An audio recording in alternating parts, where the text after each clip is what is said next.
Dahan-dahan lang. Uy, nag-flick ng orthocating horse, oh. Ano siya? What's good sa inyo mga kap? So, unboxing video na naman, no? Meron naman tayong bago. Promise, last na to. Kasi di ko alam kung saan ko sila ilalagay pag nagsilakihan tong mga to, no? So, yan na yung laman. May libreng coco pit, saka konting sphagnumos, no? Perfect sa mga sling. So, yan nga pala yung binili natin. The Shudora Parahibana. Ang Salmon Pink Bird Eater. Yan, makikita nyo naman. Ang liit lang yan, di ba? So, isa siyang New World na tarantula na terrestrial. Kaya, simpleng setup lang ang gagawin natin.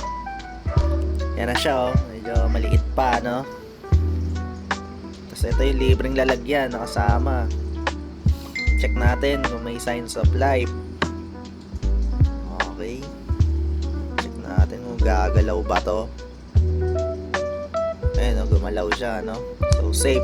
Bago tayo gumawa ng enclosure niya, check muna natin kung buhay, no?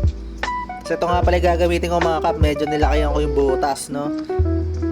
Pero sakto yan, di siya makakalusot dyan.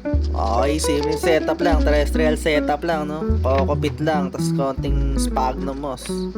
Yan, medyo siniksik natin. Dagdagan pa natin ng konti. Kasi minsan nagbabarrow sila pag sling pa, eh. Yan, basa-basain natin. Mataas na yung humidity din ng kailangan nila. Mga nasa 60 to 80 daw. Yan, nilagyan natin sphagnumos para ma-retain yung humidity. Tapos lagyan natin ng hide. Yan, nakita ko lang yan dito sa amin, eh. Parang sa nyug siya. Yan, laliman natin yung sa loob ng konti, no? Yan, dito natin lagay yung sphagnumos sa taas ng hide.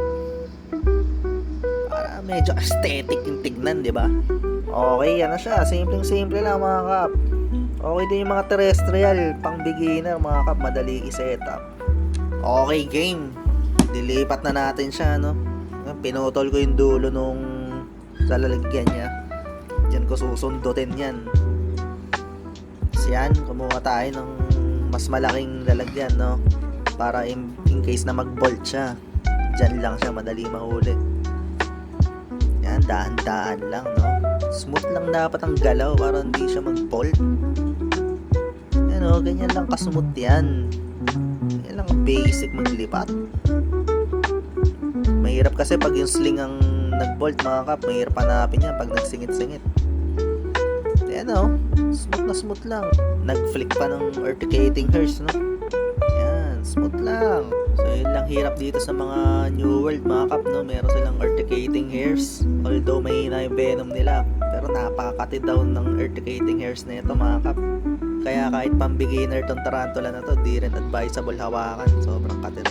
So, fast grower nga pala to kap, no? Yung Parahibana natin. Mga nasa 2 years lang daw, naabot na yung adult size nila.